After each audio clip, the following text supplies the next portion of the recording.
selle aasta Eesti meistrivõistluste kõige huvitavam klass.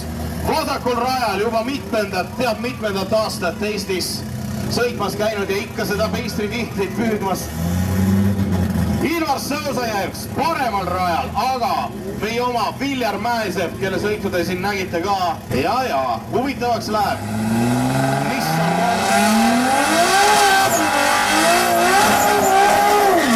Miks on selle masina Sõusajärv?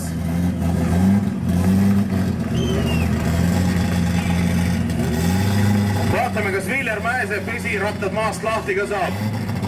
See auto on selleks võimeline ja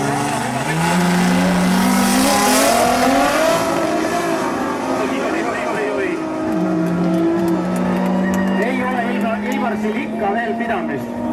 Jah, Viljar Mäesepp läheb oma teed ja ilmselt väga ilusa ajaga ka. Vari lahti taga, mis see aeg on?